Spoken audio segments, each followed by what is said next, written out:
Okay, ಇದು ಆನಾಪಾನಸತಿ meditation ಅಂತ. ಆನ ಅಂದರೆ ಉಚ್ಛ್ವಾಸ, ಅಪಾನ ಅಂದರೆ ನಿಶ್ವಾಸ, ಸತಿ ಅಂದರೆ ಕೂಡ್ಕೊಂಡಿರೋದು. ಇದು ಬುದ್ಧ ಹೇಳ್ಕೊಟ್ಟಿರೋ ಟೆಕ್ನಿಕ್ಕು. ಪಾಲಿ ಲ್ಯಾಂಗ್ವೇಜಲ್ಲಿ ಆನಾಪಾನಸತಿ ಅಂತ ಹೇಳ್ತೀವಿ. ಸೊ ಇದು ಫೈನಲ್ ಮುಕ್ತಿಗೆ ದಾರಿ. ಫಸ್ಟು ನಮ್ಮ ಸಮಸ್ಯೆಗಳಿಗೆ ಮುಕ್ತಿ ಸಿಗುತ್ತೆ, ಆಮೇಲೆ ಫೈನಲ್ ಮುಕ್ತಿ ಏನಿದೆ ಅದು ಸಿಗುತ್ತೆ. ಪ್ರತಿದಿನ ನಮ್ಮ ವಯಸ್ಸು ಎಷ್ಟು ಅಷ್ಟು ನಿಮಿಷಗಳ ಕಾಲ ನಾವು ಧ್ಯಾನ ಮಾಡಬೇಕಾಗತ್ತೆ. ಓಕೆ, ನಮ್ಮ ವಯಸ್ಸು 40 ವರ್ಷಗಳಾಗಿದ್ದರೆ 40 ನಿಮಿಷಗಳು, 20 ವರ್ಷಗಳಾಗಿದ್ದರೆ 20 ನಿಮಿಷಗಳು ಮಾಡಬೇಕಾಗತ್ತೆ. ನಮ್ಮ ಹೆಂಗೆ ಇಂಕ್ರೀಸ್ ಮಾಡ್ಕೊಳ್ತಾ ಹೋಗ್ತಾ ಇರ್ತೀವಿ. ಧ್ಯಾನದ ಪ್ರೊಸೀಜರನ್ನು ಹೇಳ್ಕೊಡ್ತೀನಿ. ಕೈಗಳನ್ನ ಜೋಡಿಸ್ಕೊಳ್ಳಿ, ಕಾಲುಗಳನ್ನ ಜೋಡಿಸ್ಕೊಳ್ಳಿ. ಸುಖಸ್ಥಿರ ಆಸನದಲ್ಲಿ ಕೂತ್ಕೊಂಡು ನಿಮ್ಮ ಶ್ವಾಸವನ್ನು ಗಮನಿಸಿ. ನಿಮ್ಮ ಒಳಗೆ ಹೋಗುವ, ಹೊರಗೆ ಬರುವ ನಿಮ್ಮ ಶ್ವಾಸವನ್ನು ಗಮನಿಸಿ. ಯಾವುದೇ ಆಲೋಚನೆ ಬೇಡ. ಯಾವುದಾದರೂ ಆಲೋಚನೆ ಬಂದಲ್ಲಿ ನಿಮ್ಮ ಸಹಜವಾದ, ಸರಳವಾದ, ಸ್ವಾಭಾವಿಕವಾದ ಉಚ್ಛ್ವಾಸ ನಿಶ್ವಾಸದೊಂದಿಗೆ ಕೂಡಿರಿ.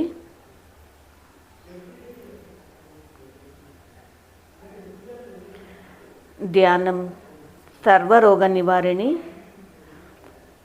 ಧ್ಯಾನಂ ಸಕಲ ಭೋಗಕಾರಿಣಿ, ಧ್ಯಾನಂ ಸತ್ಯಜ್ಞಾನ ಪ್ರಸಾದಿನಿ. ಈ ದೇಹವೇ ದೇವಾಲಯ, ಆತ್ಮವೇ ದೈವವು,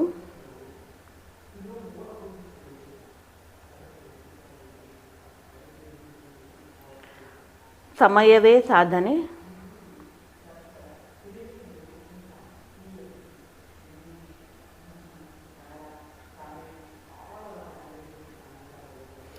ಸಹನೆಯೇ ಪ್ರಗತಿ, ನಿಮ್ಮ ಶ್ವಾಸವೇ ಗುರುವು.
ಕೊನೆಯ 1 ನಿಮಿಷ.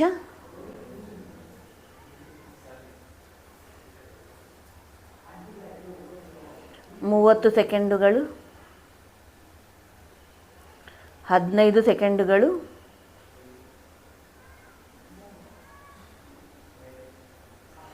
10, 9, 8, 7, 6, 5, 4, 3, 2, 1, 0. ನಿಧಾನವಾಗಿ ನಿಮ್ಮ ಕೈಗಳನ್ನು ಕಣ್ಣುಗಳ ಮೇಲೆ ಇಟ್ಟುಕೊಳ್ಳಿ. ನಿಧಾನವಾಗಿ ನಿಮ್ಮ ಕೈಗಳನ್ನು ತೆಗೆದು ಕಣ್ಗಳನ್ನು ತೆರೆದು ಕೈಗಳನ್ನು ನೋಡಿಕೊಳ್ಳಿ.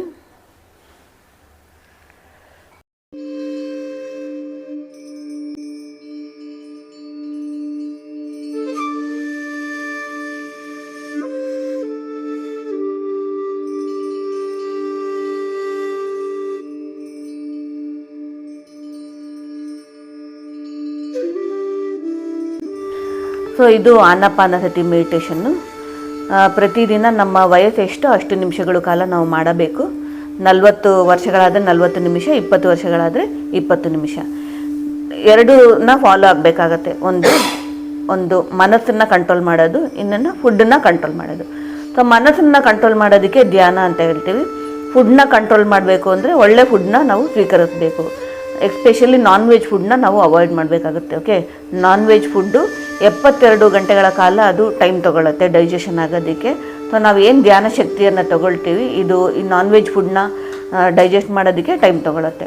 ಸೊ ಇದೆರಡು ಫಾಲೋ ಮಾಡಿದ್ರೆ ನಮಗೆ ಲೈಫಲ್ಲಿ ಹೆಲ್ತ್ ಆ್ಯಂಡ್ ಹ್ಯಾಪಿನೆಸ್ ಆಟೋಮೆಟಿಕ್ಕಾಗಿ ಬರುತ್ತೆ. ಮತ್ತು 4 ಥಿಂಗ್ಸ್ನ ಫಾಲೋ ಮಾಡಬೇಕಾಗುತ್ತೆ: ಧ್ಯಾನ, ಸ್ವಾಧ್ಯಾಯ, ಆಚಾರ್ಯ ಸಾಂಗತ್ಯ, ಸಜ್ಜನ ಸಾಂಗತ್ಯ. ಧ್ಯಾನದಿಂದ ಶಕ್ತಿಯನ್ನು ತಗೊಳ್ತಾ ಇದ್ದೀವಿ. ಸ್ವಾಧ್ಯಾಯ ಅಂದರೆ ಬುಕ್ ರೀಡಿಂಗ್, ಅದು ಜ್ಞಾನವನ್ನು ತಗೊಳ್ತಾ ಇದ್ದೀವಿ. ಮತ್ತು ಸಜ್ಜನ ಸಾಂಗತ್ಯ, ಸಜ್ಜನರ ಜೊತೆ ಸಾಂಗತ್ಯ. ಆಚಾರ್ಯ ಸಾಂಗತ್ಯ ಅಂದರೆ ಯಾರೆಲ್ಲ ಸತ್ಯವನ್ನು ಫಾಲೋ ಆಗ್ತಾ ಇದ್ದಾರೆ ಅವರ ಸಾಂಗತ್ಯ, ಅವರ ಗೈಡೆನ್ಸ್. ಸೊ ಬುದ್ಧ ಹೇಳ್ಕೊಟ್ಟಿರೋದು 8 ಫೋಲ್ಡ್ ಪಾತ್ ಏನಿದೆ, ಮಿಡಲ್ ಪಾತ್ ಏನಿದೆ, ಸರಿಯಾದ ಜ್ಞಾನ, ಸರಿಯಾದ ಆಲೋಚನೆ, ಸರಿಯಾದ ಮಾತು, ಸರಿಯಾದ ಕಾರ್ಯಗಳು ಮತ್ತು ಸರಿಯಾದ ಧ್ಯಾನ, ಇವೆಲ್ಲ ಫಾಲೋ ಆದಾಗ ನಮಗೆ ಸರಿಯಾದ ಜೀವನವನ್ನು ನಮಗೆ ಸಿಗುತ್ತೆ. ಓಕೆ, ಸರಿಯಾಗಿ ನಾವು ನಮ್ಮ ಜೀವನದಲ್ಲಿ ಎಷ್ಟೋ ಏರುಪೇರುಗಳಿರುತ್ತದೆ. ಸೊ ಇದೆಲ್ಲ ಮಾಡಿದಾಗ ನಮಗೆ ಒಂದು ಗೈಡೆನ್ಸ್ ಅನ್ನೋದಕ್ಕೆ ಮುಂದೆ ಹೇಗೆ ಸಾಗಬೇಕು ಅನ್ನೋದು ನಮಗೆ ಗೊತ್ತಾಗುತ್ತೆ. ಸೊ ಇಲ್ಲಿ ಪ್ರತಿ ತಿಂಗಳು ಪ್ರೋಗ್ರಾಮ್ಗಳು ನಡೀತಾ ಇರುತ್ತೆ. Monthly programs, online programs, offline programs pyramid ವ್ಯಾಲಿಯಲ್ಲಿ ನಡೀತಾ ಇರುತ್ತೆ. ನೀವು ಜಾಯಿನ್ ಆಗ್ಬೋದು. ನಿಮ್ಮ ಜಾಯಿನ್ ಆದರೆ ನಿಮಗೂ ಒಂದು ಸ್ವಲ್ಪ ಅನುಭವ ಬರುತ್ತೆ. You can feel the energy and wisdom, ಜ್ಞಾನವನ್ನು ಮತ್ತು ಶಕ್ತಿಯನ್ನು ನೀವು ಪಡೆಯಬಹುದು. ಮತ್ತು ಮುಂದಿನ ತಿಂಗಳು ಇದು ಪಿರಮಿಡ್ ವ್ಯಾಲಿಯಲ್ಲಿ 21 23 ಮ್ಯೂಸಿಕ್ ಫೆಸ್ಟ್ ಅಂತ ನಡೀತಾ ಇದೆ. 3 ದಿವಸ ಮ್ಯೂಸಿಕ್ ಇದರಲ್ಲಿರುತ್ತೆ, ಮೆಡಿಟೇಷನ್ನು ಭಾಗವಹಿಸಿ. ಆಮೇಲೆ ಪಿರಮಿಡ್ ಯೂಟ್ಯೂಬ್ ಚಾನಲ್ ಕನ್ನಡನ ಸಬ್ಸ್ಕ್ರೈಬ್ ಮಾಡಿ, ಅದರಲ್ಲಿ ಅನುಭವಗಳನ್ನ ಕೇಳಿ. ಸೊ ಎಲ್ಲರೂ ಹೇಗೆ ಅವರು ಧ್ಯಾನದ ಮೂಲಕ ಅವರು ಬದಲಾವಣೆ ಆಗಿದೆ, ಹೇಗೆ ಅವರ ಸಮಸ್ಯೆಗಳಿಗೆ ಪರಿಹಾರ ಆಗಿದೆ ಅನ್ನೋದನ್ನು ನೀವು ಕೇಳೋದ್ರಿಂದ ನಿಮಗೂ ಒಂದು ಕಾನ್ಫಿಡೆನ್ಸ್ ಅನ್ನೋದು ಸಿಗುತ್ತೆ ನಿಮಗೆ.